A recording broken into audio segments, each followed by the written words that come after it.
Olá, meu nome é Jairo Jorge, eu sou jornalista e apresentador do programa Domínio Público. Aqui em discussão, educação, inovação e o futuro do Rio Grande e do Brasil. Domínio Público, seu programa de informação e conhecimento, está começando!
70% dos alimentos que chegam às nossas mesas são produzidos pela agricultura familiar. 80% do feijão, 80% do leite, 65% do milho, 51% da soja, 49% do trigo, 69% da produção de suínos e 61% de aves são produzidos por milhares de famílias no Rio Grande e no Brasil. Os desafios e potencialidades da agricultura familiar é o tema do Domínio Público.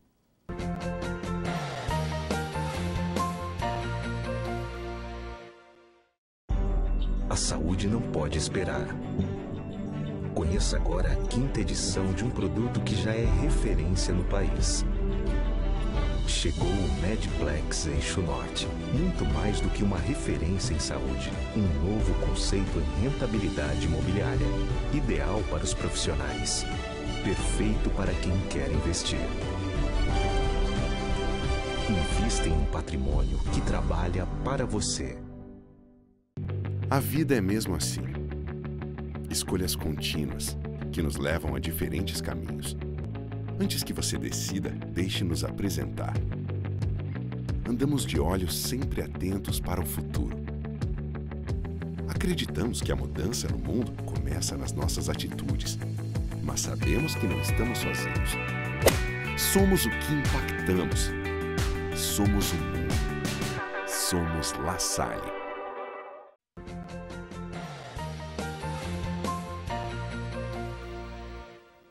Para conversar sobre a agricultura familiar no domínio público de hoje, nossos convidados são Flávio Abreu Calcanhoto, engenheiro agrônomo, mestre em produção e economia rural, é extensionista da Emater, onde já foi gerente regional, gerente técnico e também gerente de planejamento. Foi também diretor do Sindicato dos Engenheiros do Rio Grande do Sul. Também é nosso convidado Elemar Vojan, engenheiro agrônomo com especialização em cooperativismo. Ele trabalha na organização não governamental Centro de Apoio ao Pequeno Agricultor, especialmente na região sul do estado, na formação de cooperativas e também na produção de alimentos ecológicos. Meu querido Flávio, 2017 nós tivemos aí um resultado positivo na economia brasileira graças à agricultura, né? 13% de crescimento na agricultura. Como é que se posiciona aí a agricultura familiar? Também ajudou nesses indicadores? Como é que a agricultura familiar esteve aí nesse 2017? A agricultura familiar, como bem foi falado na abertura desse bloco, tem um papel estratégico significativo na agricultura do país. São os responsáveis fundamentalmente em colocar o alimento à mesa do consumidor. O Brasil tem um papel importante na estrutura de comercialização internacional, que é o que muitas vezes alavanca a nossa balança comercial no país, né, para superávites, para dar os equilíbrios. necessários para a nossa economia, e a agricultura familiar ela impacta sobremaneira não tanto nas exportações, mas no mercado consumidor. É o que coloca o alimento que chega nas feiras, nos supermercados, né, no acesso direto mais ao consumidor. E esse é um papel estratégico importante que muitas vezes, dependendo, né, da concepção de política agrícola do país, em dado momento às vezes é subjugado.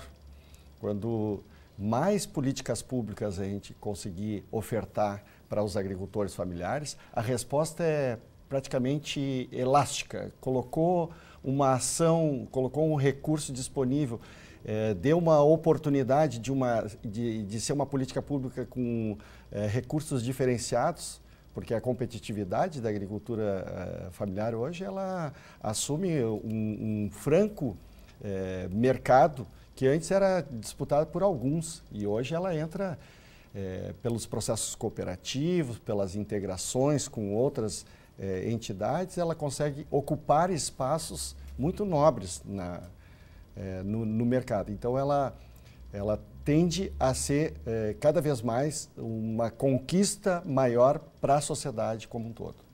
Demar, como é que foi o ano de 2017 para a agricultura familiar? Também representou esse crescimento? Isso pode ser sentido ou nós tivemos aí turbulências, principalmente a questão do leite aqui no Rio Grande do Sul? Sim, eu acho que foi um ano eu vou pegar parte do leite, né, de turbulências e preocupações, né? Nós estamos num momento para a agricultura familiar, eu diria assim, bastante numa certa encruzilhada. É um debate longo esse aí, né, do papel da agricultura familiar, se ainda tem um papel de destaque ou não, né? Nós temos essa convicção que tem, mas há políticas liberalizantes têm promovido, né, grandes empresas e tal, que estão, vamos dizer assim, dificultando bastante a sobrevivência, né? Nós temos, não sei se o colega concorda, né, mas números aproximados que 20 mil famílias deixaram a atividade do leite. É isso mesmo.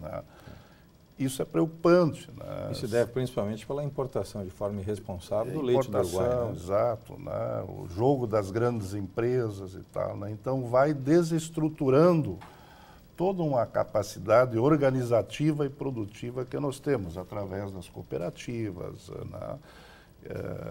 Então, eu diria assim, Jairo, é uma preocupação para a agricultura familiar. Né? Nós devemos refletir sobre isso. Né, o que nós queremos, né, a agricultura familiar ela tem desempenhado nos últimos, vamos dizer, 30 anos, 40 anos, um papel de segurar os preços dos alimentos, né, que é uma coisa estratégica para o país, e também de retenção de mão de obra que, caso viessem para a cidade, esses contingentes todos, né, teríamos um problema maior no desemprego. Né. Eu acho que ainda temos que olhar para a agricultura familiar como, né, um setor que pode desempenhar esse papel de segurar os preços dos alimentos e ainda também preservar um contingente de mão de obra que não tem espaço hoje no emprego na cidade. Flávio, nós temos aí um problema sério, que é pouco mencionado, que é a questão da sucessão familiar, né? O jovem está indo embora e muitas vezes, né, deixa o campo. Quando o pai e a mãe se aposentar, o avô, a avó se aposentar, nós vamos ter um impacto tremendo, né? Já tivemos aí essa perda no leite, isso já é significativo. Quer dizer, como é que tu vê os gargalos hoje com a agricultura familiar? Esse é um deles, a sucessão familiar? Inclusive essa política pública, né, que o Estado fornece aqui no Rio Grande do Sul, que é a extensão rural, né, praticada pela própria Emater, ela tem um cuidado especial sobre a questão da sucessão. É a formação de quem vai manter o campo no estado do Rio Grande do Sul, quem vai continuar dando essa sequência, né, que nós tanto necessitamos, porque, como diz, se o campo não produz, a cidade não come. É um chavão que a gente escuta aí há muito tempo, E ela é fundamental. Mas o jovem, diferentemente de políticas que já foram vendidas no passado, o jovem precisa de renda. Dizer que tem que ficar no meio rural sem ter condições de sustentação, o jovem, o que o jovem deseja? Como qualquer jovem da sua faixa etária, ele quer um sinal de internet favorável para que ele possa acompanhar tudo o que está acontecendo, fazer cursos à distância ou mesmo presenciais e também à distância. Ele quer um acesso na sua logística para comercialização, caso ele decida por alguma atividade produtiva. E ele quer um produto que seja competitivo e possa fazer tudo isso. Ou seja, ele também tem um status, como qualquer um que se coloca na sociedade, trabalha, tem os seus acúmulos e ocupa um status quo na sociedade. E o jovem quer isso. Quando ele não encontra esse conjunto de valores, ele se desloca, ele vai para o urbano. Nós temos experiência por trabalhos que nós estamos realizando agora, de 2015 para cá. A gente tem um programa que se pretende que seja um programa de Estado, né? Que é um programa de gestão sustentável, para que se possa ir acompanhando, a partir de um marco zero, como é que se deu a evolução desse jovem e as suas atividades ao longo da história. Então, ele começou um determinado ano, que ele ingressou no programa, e vai começar a ser acompanhado. Então, tem todo um conjunto de informações econômicas, financeiras, sociais e ambientais do estabelecimento onde ele está com a sua família, que são acompanhados. Elemar, esse tema da sucessão familiar é um tema, como é que tu avalia essa questão? Eu vejo pouca vocalização nos órgãos de Estado sobre, se fala pouco disso, né? Como é que tu vê esse tema hoje para a agricultura familiar, tu que lida cotidianamente com os agricultores? Eu diria assim, é uma preocupação e a própria Emater vem desenvolvendo programas, né? Mas eu acho que nós estamos assim no momento que temos que buscar uma nova visão sobre esse rural da agricultura familiar, né? Ou seja, né, uma visão de desenvolvimento rural onde é que não se pense só a produção de matéria-prima, né, mas onde é que também se busca agregar valor para nós segurar uma parcela, né, e nós temos experiência disso, Jairo, com agroindústrias no interior, de cooperativas, né, em São Lourenço, a Copar, que hoje tem mais de 4.000 famílias associadas, um trabalho que iniciamos com apoio do CAPA, né, do zero, Jairo. Né, e hoje nós temos... E é uma experiência de sucesso, né? Temos mais de 150 jovens que trabalham nessa cooperativa, em diversos setores, né, seja na agroindustrial, que produz leite, da marca, né, Pomerano, quer dizer, se agregou um valor cultural ao produto, né, que é uma região de tradição pomerana, né. Então, eu coloco esse exemplo, né, como uma maneira, né, de gerar empregos no interior e estimula o pessoal, né. Então, São Lourenço tem hoje uma produtividade média do leite por propriedade bem acima de 100 litros. Né? Quando iniciamos era em torno de 20, 30 já. Né? Então, acho que o que eu vejo assim, né, e aí também faço uma crítica assim, ao nosso modelo de extensão, e me incluo nele, né? O colega não entenda mal, mas nós temos que repensar também a extensão rural, né? Nesse modelo de trabalhar com projetos de desenvolvimento, que também acho que é o grande problema dos assentamentos, né? Que se jogou o sem terra lá num pedaço de terra e te vira, né? Quer dizer, não se teve uma concepção, bom, né? Assentamentos de proximidade em Porto Alegre, o que vai se produzir, e lá no fundo de Bagé, de Ulha Negra, o que vai se produzir, qual é o tamanho da área mínima necessária lá para viabilizar o modelo de produção, né? Então, é uma preocupação grande, sim, né? Mas eu acho que também nós temos, vamos dizer, um conjunto, um acúmulo e tal, né?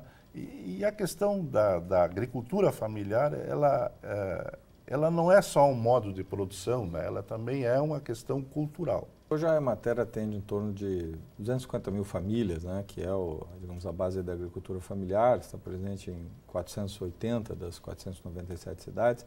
São mais de quase 10 mil localidades, né, comunidades que são atendidas. Quais são os desafios hoje da extensão? O Elemar trouxe aqui, né, esses novos desafios. Como é que hoje vocês, extensionistas, técnicos, né, veem esses desafios?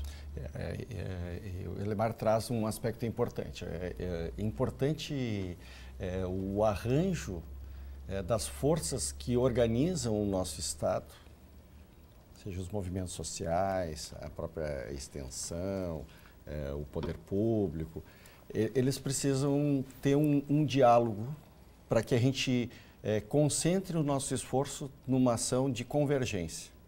A gente vem observando que como é importante, porque existem expertises distintas em cada campo de conhecimento, que elas podem se potencializar se elas forem trabalhadas de maneira harmônica e sistêmica, né? O poder público captando um recurso e disponibilizando políticas públicas que têm que estar dialogando com as necessidades das comunidades. E isso é a extensão e juntamente com os movimentos sociais, eles fazem esse papel de ir lá buscar nessas todas as comunidades que tu bem mencionaste, né? E traz isso à disposição para o poder público identificar aonde que coloca.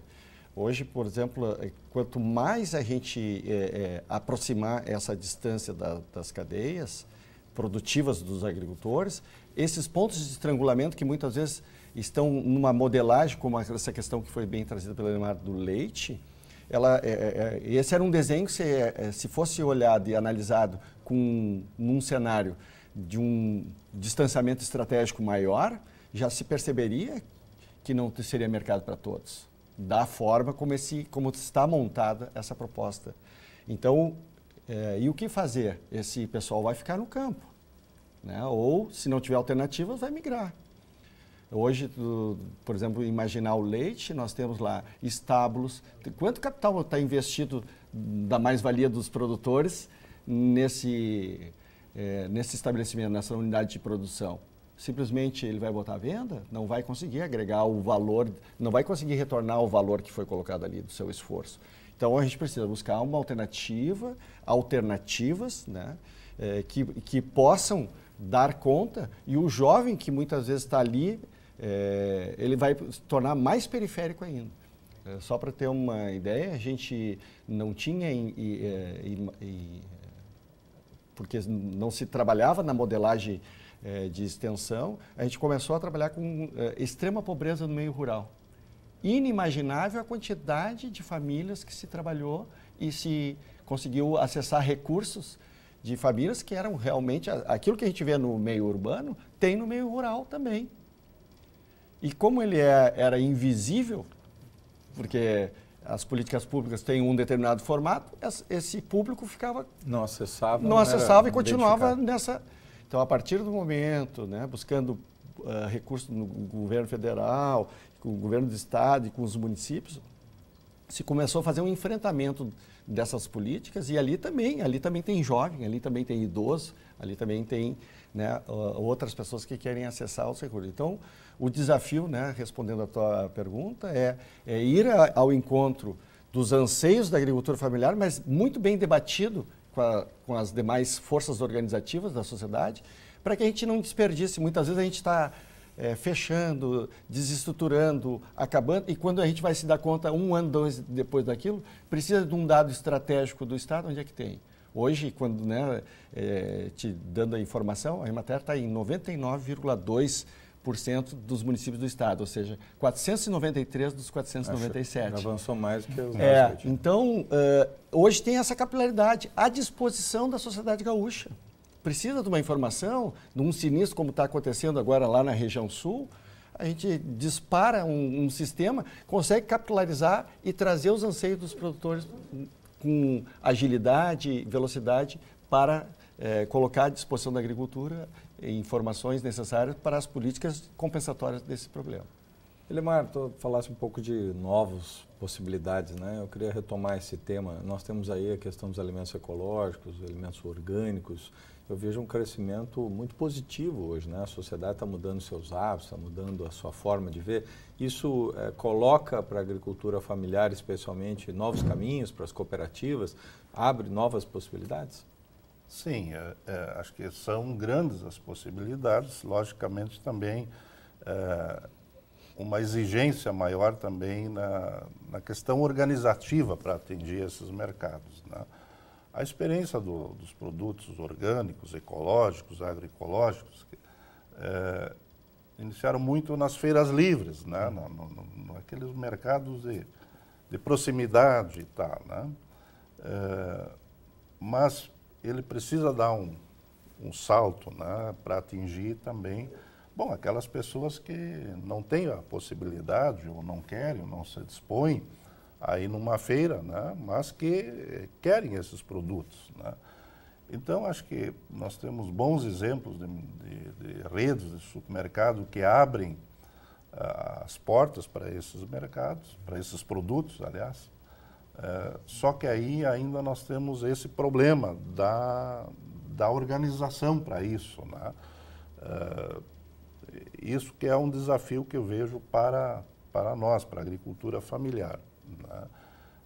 Como faz para atingir esse mercado maior? Muitas vezes também passa aí por agregação de valor, os produtos, né, produtos minimamente processados, né, que são...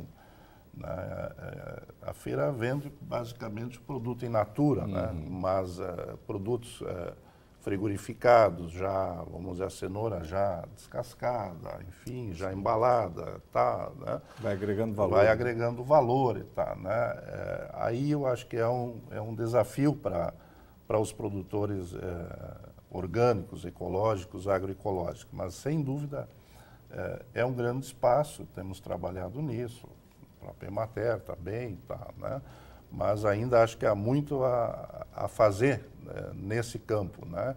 E a agricultura acho que tem boa possibilidade de, vamos dizer assim, né, de abocanhar esse mercado. Mas aí precisa, eu acho que ter um salto organizativo, né, que no momento acho que ainda, né, estamos um pouco aquém daquilo que poderia ser. Quer dizer, o mercado é maior do que a capacidade de responder a ele. Flávio, nós falamos um pouco de potencialidades aí para a agricultura familiar, mas queria, para a gente fechar o nosso programa, falar um pouco de riscos, né? Nós tivemos aí as operações da carne fraca, atingindo aí JBS, BRF, quer dizer, grandes grupos, né? Até que ponto isso também atinge, porque nós temos aqui muito forte suínos, aves, integrados, nós temos o leite, até que ponto isso interfere, né, na questão, né, especialmente da agricultura familiar?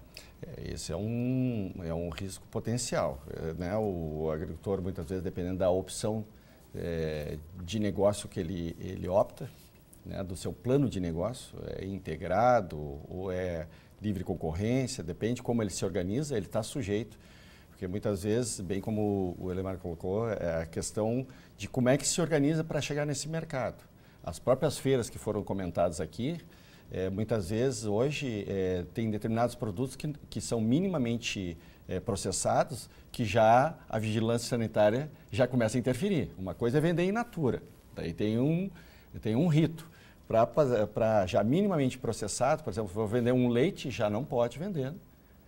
Ovos. Né? Ovos, né? Então tu já começa a ter alguma ação dentro dali que já começa a colocar travas nesse processo, nesses riscos, né? Começam a surgir esses riscos. Então a gente tem que ter um entendimento de como é que a cadeia consegue se organizar e quais os limites possíveis.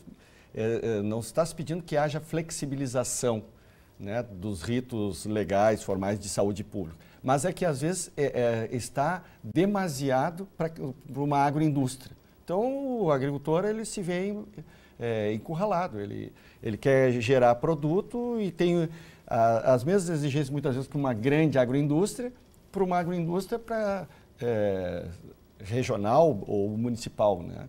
Então, esses riscos, muitas vezes, como ele não consegue autogestão ou a gestão com alguns agregados da sua própria comunidade, ele vai ter que se jogar no mercado e ir para essas outras opções. E essas outras opções, muitas vezes, não é o produto do agricultor familiar que gera essa situação, né, de ter um produto adulterado. Cai no volume comum, que vem de tudo que é lugar, mistura tamanhos de produtores e ele acaba pagando um preço, muitas vezes, que ele não tem nem culpa desse processo. Nós agradecemos aqui a participação dos nossos convidados, que com sua bagagem, com sua excelência, nos trouxeram aqui esclarecimentos sobre essa pauta que é essencial para o nosso estado, que é a agricultura familiar. Nosso agradecimento ao Flávio Abreu Calcanhoto e também ao Elemar Vojan, que são engenheiros agrônomos e que têm esse contato direto com a agricultura familiar. Domínio Público fica por aqui, nós voltamos na próxima semana, mas deixe as suas sugestões, ideias, propostas nas redes sociais. Até a próxima semana.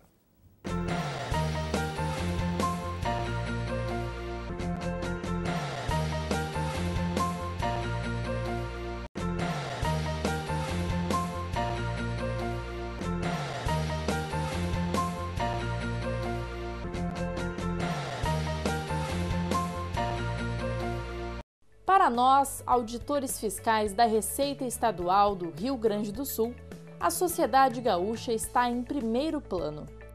Por isso, trabalhamos para buscar recursos para o Estado investir em saúde, segurança, educação e infraestrutura.